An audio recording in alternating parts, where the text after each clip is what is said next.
रहते थे और पहली बार भारत का इंफ्रास्ट्रक्चर कैसे होगा। 12 लेन का एक्सप्रेसवे दिल्ली से मेरठ के बीच कुल 40 से 45 मिनट में रैपिड ट्रेन, नमो भारत ट्रेन के रूप में दिल्ली से मेरठ को जोड़ने के लिए प्रधानमंत्री जी के द्वारा अभी परसों 22 को इसका उद्घाटन होने जा रहा है। और इसमें यही नहीं होगा, इसके साथ साथ मेरठ के अंदर 2 कॉरिडोर इसके बनने जा रहे हैं। इसमें एक जहां पे ये नमो भारत ट्रेन चलेगी, एक में मेट्रो का भी होना है संचालन। यानी उत्तर प्रदेश देश के अंदर सर्वाधिक शहरों में मेट्रो का संचालन करने वाला राज्य है और एक और शहर हमारा मेरठ इसमें बढ़ गया है और वह ये चीजें आगे बढ़ चुकी हैं। और दूसरा, लखनऊ में हम लोग एक एग्जीबिशन एंड कन्वेंशन सेंटर की स्थापना, 10,000 लोग एक साथ एक जगह में एक कन्वेंशन सेंटर में कोई कार्यक्रम कर सके, यह व्यवस्था भी हम लोगों ने लखनऊ में इसके लिए धनराशि की व्यवस्था कर दी है और वो पैसा भी हम लोग यहां पे दे चुके हैं और इस बजट में उसका प्रावधान भी कर दिया है। मैंने यहां पे सिटी जो आपका जो है स्टेट कैपिटल रीजन और उसके बारे में सिटी इकोनॉमिक रीजन के बारे में चर्चा की है, उसके लिए धनराशि की व्यवस्था की है।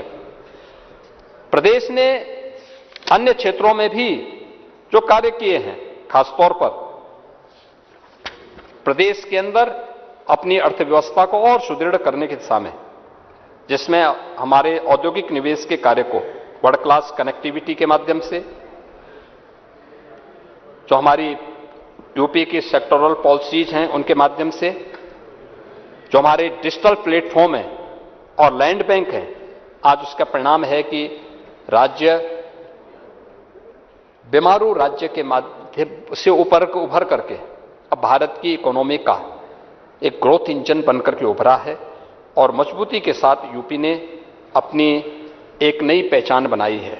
और आज मैं कह सकता हूं कि उत्तर प्रदेश के अंदर अलग अलग हमने क्लस्टर तैयार किए हैं। अगर हम एक्सप्रेस वे की बात करते हैं तो एक्सप्रेस वे, इससे पहले होता क्या था, एक्सप्रेस वे बना दिया और बाकी उस भगवान भरोसे छोड़ दिया जाता था। अब हम लोग इन सब में भी उसके किनारे भी कुछ क्लस्टर डेवलप करने जा रहे हैं और इसके लिए हम लोगों ने एक एक्सप्रेस वे के किनारे 27 ऐसे इंटीग्रेटेड क्लस्टर डेवलप करने की कार्रवाई की है, जिसके माध्यम से 12,500 एकड़ लैंड बैंक का एक लैंड बैंक वहां पर तैयार हो रहा है, जहां पे नए औद्योगिक क्लस्टर विकसित होंगे और एम्प्लॉयमेंट वहां पर नौजवानों को, उत्तर प्रदेश के नौजवानों को वहां पे उपलब्ध होगा।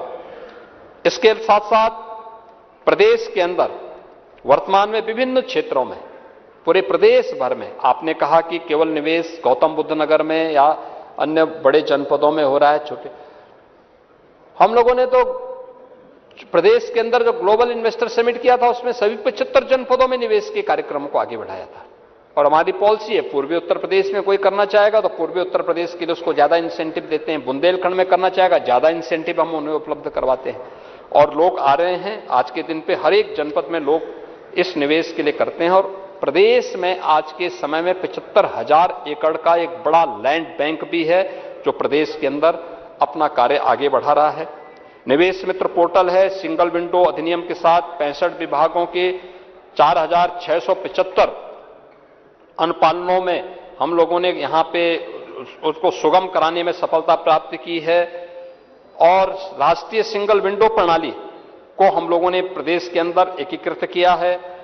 प्रदेश के अंदर हम लोगों ने पीएम गति शक्ति राष्ट्रीय नेशनल मास्टर प्लान को भी 29 डाटा लेयर को यहां पे प्रदेश ने उसके साथ प्रमाणित करने का प्रयास किया और उसके साथ हम लोगों ने कार्य इसको आगे बढ़ाने का कार्य किया है। परिणाम क्या है, रिजल्ट क्या है? निवेश के 50 लाख से अधिक निवेश के प्रस्ताव उत्तर प्रदेश को प्राप्त हुए हैं और प्रदेश में इसके माध्यम से लाखों नौजवानों को नौकरी की सुविधा प्राप्त हुई है। आपको इस चीज को देखना चाहिए, कोविड कालखंड में जो 40 लाख से अधिक कामगार और श्रमिक यूपी के अंदर आए थे, उसमें से 90% आज यूपी के अंदर ही काम कर रहे हैं, क्योंकि यूपी के अंदर उनको काम का मौका मिला। आज वे राज्य जहां पहले यूपी का श्रमिक काम करता था, आज उन राज्यों में क्राइसिस है लेबर की। आज उन राज्यों में इस बात के लिए समस्या है कि वहां पर उनको अच्छे लोग और क्योंकि एक कोई भी व्यक्ति काम कर रहा है तो उसको प्रशिक्षण की आवश्यकता पड़ती है, एक समय के बाद, सीखने के बाद तब वो काम करता है। लेकिन अब यूपी का नौजवान यूपी के अंदर काम पा रहा है तो वहां पे समस्याएं खड़ी हो रही हैं और इसलिए अन्य राज्यों के भी निवेशक यूपी के अंदर आने के लिए मजबूर हो रहे हैं। अब रैंकिंग में, ईज ऑफ डूइंग बिजनेस में देश के अंदर टॉप अचीवर के रूप में यूपी है। लॉजिस्टिक रैंकिंग में अचीवर स्टेट के रूप में यूपी है। गुड गवर्नेंस इंडेक्स में उत्तर प्रदेश देश के अंदर प्रथम स्थान पर है और डीरेगुलेशन प्रथम में उत्तर प्रदेश देश के अंदर नंबर 1 स्थान पर है। और उत्तर प्रदेश इन चीजों को तेजी के साथ आगे विकसित करने के कार्यक्रम को आगे बढ़ा रहा है। प्रदेश के अंदर अन्य क्षेत्रों में भी हम लोगों ने काफी कार्य आगे बढ़ाए हैं। अभी हमारे जो नए इन्वेस्टमेंट के भी प्रोग्राम होने जा रहे हैं, जिसमें हमारी एक नई यहां पे एक नए कार्य को हम आगे बढ़ाने जा रहे हैं। खासतौर पर प्रदेश के अंदर जो है हमारा एक नया ग्राउंड ब्रेकिंग का कार्यक्रम होने जा रहा है, जिसमें 7 लाख करोड़ रुपए से अधिक के निवेश के नए प्रस्तावों को हम लोग यहां पे निवेश कराने जा रहे हैं। और स्वामी विवेकानंद युवा सशक्तिकरण योजना के अंतर्गत प्रदेश के स्नातक और प्रास्नातक में फाइनल ईयर के बच्चों को टैबलेट उपलब्ध कराने के लिए भी हम लोगों ने 2375 करोड़ रुपए की व्यवस्था इस बजट में की है। उन युवाओं को ये उपलब्ध करवाने का कार्य प्रदेश यहां पर कराएगा। आज उत्तर प्रदेश अपनी एक नई पहचान के साथ आगे बढ़ा है। पर्यटन के रूप में, पर्यटन के बारे में आपने कहा था, पर्यटन के बारे में आपने देखा होगा, आज कोई मानता है, कोई इस बात को विश्वास करेगा, जिस राज्य में पहले कोई डर के मारे नहीं आता था, 2025 में, पूरे 2025 में अगर आप देखेंगे तो लगभग 156 करोड़ से अधिक पर्यटक उत्तर प्रदेश के अंदर विभिन्न पर्यटन स्थलों में, धर्म स्थलों का दर्शन करने के लिए और उन पर्यटन स्थलों में भ्रमण करने के लिए आया है। एक पर्यटन केंद्र में एक पर्यटक जब आता है तो वह केवल आता नहीं, अपने साथ वहां की अर्थव्यवस्था को भी मजबूती करके जाता है। उसके माध्यम से वहां की अर्थव्यवस्था में एक नया यानी आर्थिक सशक्तिकरण और राजस्व वृद्धि में और युवाओं के लिए व्यापक रोजगार सृजन में भी उसकी एक बड़ी भूमिका वहां पर होती है। और उसी का परिणाम है कि आज सरकार ने उन सभी क्षेत्रों में काम प्रारंभ किया है। यह सरकार तो पहली सरकार है, आप लोग तो घोषणाएं करने तक सीमित रहते हैं, कभी आप लोगों ने काम करने का प्रयास नहीं किया, बल्कि जो था भी उसको भी बिगाड़ने का काम जरूर कर सकते हैं। हमारी सरकार ने, अगर हमने काशी विश्वनाथ धाम बनाया है, अगर अयोध्या में राम जन्मभूमि और अयोध्या का विकास किया है, मां विंध्यवासिनी के भव्य कॉरिडोर का निर्माण किया है, और चित्रकूट में जाकर के देखिए ना, चेंज आज दिखाई देता है। कैसे कार्य होना चाहिए, चित्रकूट और प्रयागराज उसके उदाहरण है, नैमिषारण्य उसका उदाहरण है, सुखतीर्थ उसका उदाहरण है। लेकिन साथ साथ ये भी व्यवस्था की गई है, हम लोगों ने समाज कल्याण विभाग को 500 करोड़ रुपए पहले से उपलब्ध करवाए हैं कि समाज कल्याण विभाग बाबा साहब भीमराव अंबेडकर और संत रविदास जी, महर्षि वाल्मीकि जी की प्रतिमाएं जहां कहीं भी हैं, वहां पर उन पार्कों की बाउंड्री वाल कराने, गेट लगाने, उनको भव्य स्वरूप प्रदान करने के लिए उस पैसे का उपयोग करें, तत्काल कार्य योजना को इंप्लीमेंट करें। 500 करोड़ रुपए पहले से हम लोगों ने उसके लिए उपलब्ध करवा दिया है और यह कार्य समाज कल्याण विभाग के माध्यम से हम लोग आगे बढ़ाने जा रहे हैं। आपने देखा होगा, मैं जब ओडीओसी की बात कर रहा था, प्रयास सरकार के द्वारा हो, 2019 के प्रयागराज कुंभ को आदरणीय प्रधानमंत्री जी की प्रेरणा से मानवता के अमूर्त सांस्कृतिक धरोहर के रूप में मान्यता मिली थी और यूनेस्को ने 2025 में क्रिएटिव सिटी ऑफ गैस्ट्रोनॉमी के रूप में लखनऊ को मान्यता दी है। यानी यह लखनऊ को उसके व्यंजन के लिए यह एक नई वो भूमिका के रूप में उत्तर प्रदेश को आज इस सुविधा यह यूनेस्को के द्वारा ये मान्यता दी गई है। और आगरा में कल छत्रपति शिवाजी महाराज का जन्मदिन था। हमारे मंत्री, उच्च शिक्षा मंत्री जो उनको आप स्मरण कर रहे थे, उसी कार्यक्रम में थे। हम लोगों ने आगरा के अंदर जो कभी मुगल शासकों ने हिंदू बहन और बेटियों की इज्जत के साथ खिलवाड़ करने के लिए मीना बाजार बनाया था, वहां एक मीना कोठी भी थी। हम लोगों ने इसको पूरे अपने उसमें ले लिया है और हम वहां पे छत्रपति शिवाजी महाराज का भव्य स्मारक बनाने जा रहे हैं।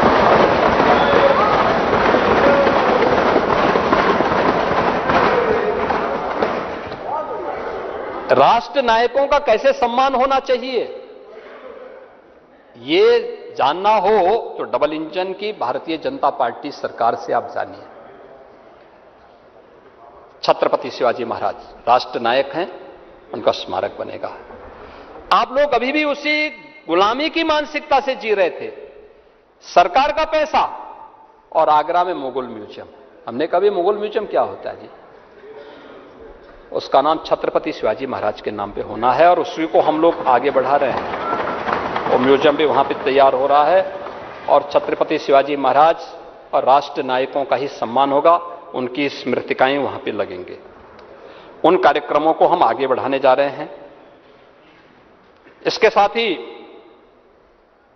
प्रदेश और यूनियन बजट में आपने देखा होगा हस्तिनापुर को और सारनाथ को आइकॉनिक सिटी के रूप में डेवलप करने के लिए यूनियन बजट में उसका प्रावधान है। और प्रदेश सरकार ने भी श्रावस्ती के साथ ही बटेश्वर को भी इस दिशा में आगे बढ़ाने की दिशा में हम लोगों ने कार्य प्रारंभ किया है। सरदेव अटल जी की जन्मभूमि है और उसको हम लोगों ने इस कार्यक्रम को आगे बढ़ाने के कार्यक्रम के साथ जोड़ा है। तमाम अन्य कार्यक्रमों के साथ ही मुझे लगता है कि आज के दिन पर अभी बागपत में पुरा महादेव का मंदिर है, वहां पर एक अंतर्राष्ट्रीय योग और आरोग्य केंद्र के साथ साथ आदि योगी की भव्य प्रतिमा की स्थापना का कार्य और बड़ा वहां पर एक सेंटर स्थापित होने जा रहा है। यानी वह आध्यात्मिक भी होगा, आयुष की दृष्टि से भी आप देखेंगे बहुत भव्य केंद्र वह बनने जा रहा है देश का। और एक पुरा महादेव में बागपत के अंदर हम लोग इस कार्य को पीपीपी मोड पर आगे बढ़ाए हैं। अयोध्या धाम में मंदिर संग्रहालय एक म्यूजियम भी बनाया जा रहा है, जहां पे देश के अंदर मंदिरों की आर्किटेक्चर को लेकर के भारत के अंदर किस प्रकार की आर्किटेक्चर रहा है पूरे देश के अंदर, उस दिशा में एक भव्य कार्यक्रम टाटा सन्स की ओर से वहां पर सरकार और टाटा सन्स के साथ एमओयू हुआ है और उस कार्यक्रम को वे आगे बढ़ाने जा रहे हैं। इको टूरिज्म बोर्ड के माध्यम के साथ भी हम कार्य आज प्रदेश के अंदर तेजी के साथ काम करा चुके हैं। हम लोगों ने इस बजट में भी मुख्यमंत्री पर्यटन संवर्धन स्कीम के अंतर्गत भी धनराशि की व्यवस्था की है, जिसमें माननीय जनप्रतिनिधियों के प्रस्ताव पर उनके विधानसभा क्षेत्र के किसी भी पर्यटन केंद्र के विकास के लिए धनराशि देने का प्रावधान है और हर एक क्षेत्र में हम लोग इसको करते हैं। प्रयागराज में समेकित विकास के लिए भी हमने धनराशि की व्यवस्था की है, वाराणसी के लिए की है, अयोध्या के लिए भी की है और इसके साथ ही अन्य तमाम हम लोगों ने जो तीर्थ विकास क्षेत्र बनाए हैं, अयोध्या, नैमिषारण्य, बिंदु क्षेत्र, ब्रज तीर्थ विकास परिषद, इन सभी के लिए भी हम लोगों ने व्यवस्था की है। अयोध्या, वाराणसी, प्रयागराज, सारनाथ या अन्य तीर्थ स्थलों पर महत्वपूर्ण पर्यटन केंद्रों में महिला गाइड के विशेष प्रशिक्षण और लाइसेंस शुल्क में भी सरकार इसमें छूट प्रदान करने की व्यवस्था करेगी और सरकार इसको अपने स्तर पर प्रयास करेगी कि उन्हें छूट मिले और वह कार्य लाइसेंस उन्हें प्राप्त हो सके और महिला गाइड भी वहां पर लोगों को वहां पर प्रशिक्षण दे सकें, लोगों को गाइड कर सकें, इसके बारे में सरकार वहां पर कार्य करेगी। इसके साथ ही प्रधानमंत्री मुद्रा योजना के अंतर्गत होम स्टे स्थापना हेतु 2 लाख रुपए तक का कोलेट्रल फ्री ऋण उपलब्ध कराने का प्रस्ताव भी सरकार ने पर्यटन नीति के अंतर्गत प्रदेश के अंदर यहां पर की है। मैंने कृषि के बजट पे यहां पे कल काफी चर्चा हुई थी और उत्तर प्रदेश के अंदर कृषि मंत्री जी ने भी हमारे काफी वो की थी और मैं ईश्वर से प्रार्थना करता हूं कि कृषि मंत्री जी की तरह हमारा किसान भी स्वस्थ और पुष्ट रहे। ये है किसका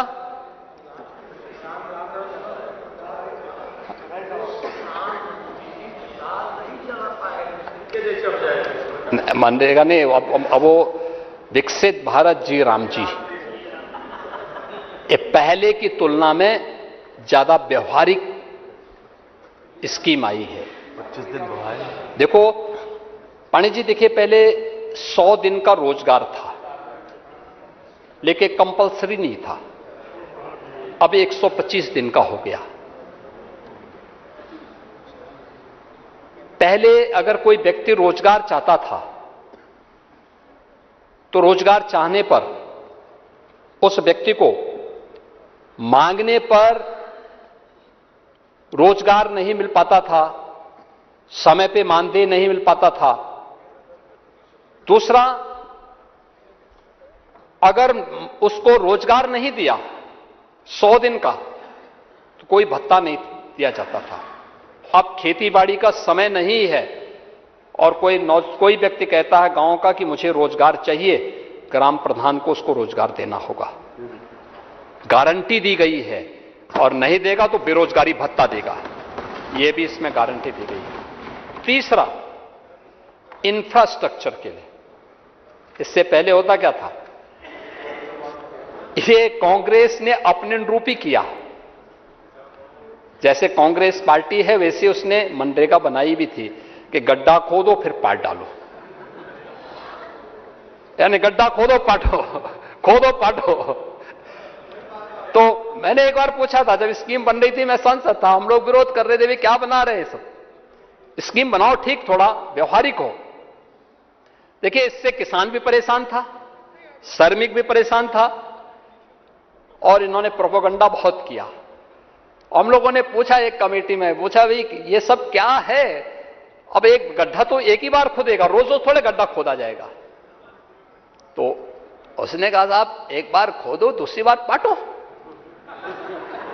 और यही होता था, यही करते रहे। लेकिन अब ये नहीं है, अब पक्का निर्माण आप कर सकते हैं गांव में विकसित भारत जी राम जी योजना के अंतर्गत गांव का बाजार जो सड़कों पे लगता है, सब्जी मंडी सड़क पे लगती होगी, आप देखते होंगे कितना खतरा है। तो ट्रैफिक जाम होता है और कभी कभी कोई खुरापाती व्यक्ति वाहन जबरदस्ती चढ़ाता तो किसी गरीब के ऊपर चढ़ता है। गांव में इस स्कीम के अंतर्गत आप अमृत तालाब भी बना सकते, अमृत सरोवर का निर्माण कर सकते हैं, अच्छे चबूतरे बना सकते हैं, मार्केट का निर्माण कर सकते हैं, मंडी का निर्माण कर सकते हैं, और विकसित भारत जी राम जी इसकी गारंटी देगा। तो स्कीम पहले से व्यवहारिक हुई है। मैं मानता हूं आप लोगों की आदत अच्छी स्कीम को स्वीकार करने की नहीं है, करेंगे नहीं, कांग्रेस उसको स्वीकार नहीं करेगी, लेकिन यह चीज वास्तव में इस रूप में लेने का कार्य हुआ है।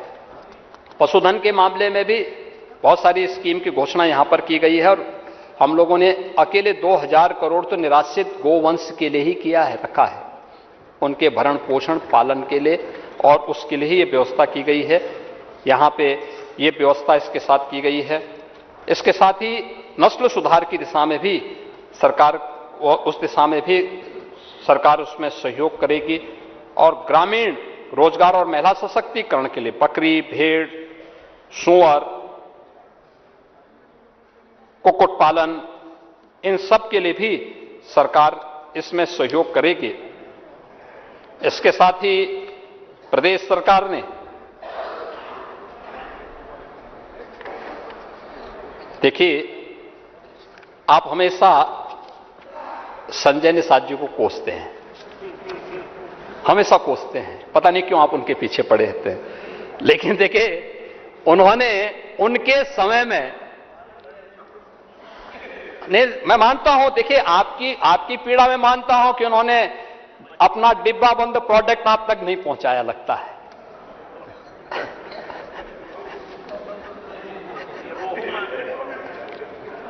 लेकिन उन्होंने उत्पादन दुगना करने में उन्होंने काफी काम किया है और इसलिए निषाद राज बोट योजना के अंतर्गत 1622 मछुआरों को बोट, जाल, लाइफ जैकेट ये भी उपलब्ध करवाए हैं। आपके समय में नहीं था। नहीं, ऐसा नहीं था। आप देते नहीं थे, घर देते होते बेचारे। 62 लाख घर तो हम लोगों ने प्रदेश के गरीबों को डबल इंजन की भाजपा की सरकार ने दी है, ये एनडीए की सरकार ने दिया है। आप लोगों के समय तो समाजवादी पार्टी का चेहरा है तो उसको मिलता था, शेष को नहीं मिलता था। वर्ल्ड फिश सेंटर के लिए भी उन्होंने धनराशि की व्यवस्था की मांग की थी, वह भी उनको मिल गया है।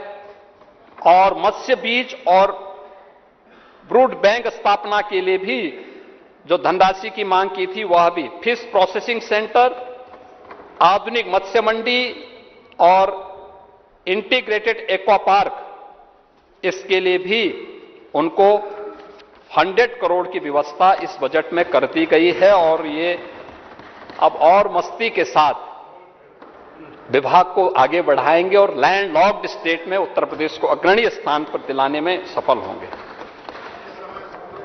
हैं?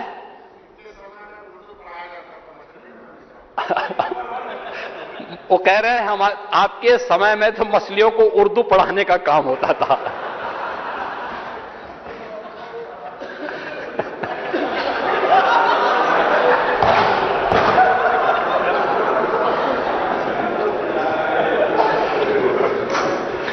एक पेड़ मां के नाम, आदरणीय प्रधानमंत्री जी का यह अभियान बना आच्छादन। देखिए, पर्यावरण की समस्या से हर व्यक्ति परेशान है और पर्यावरण की समस्या के समाधान करने के लिए उत्तर प्रदेश ने 242 करोड़ से अधिक वृक्षारोपण के कार्यक्रम को अब तक संपन्न किया है। वनाच्छादन हमारा बढ़ा है, लगभग 10% के आसपास पहुंचा है।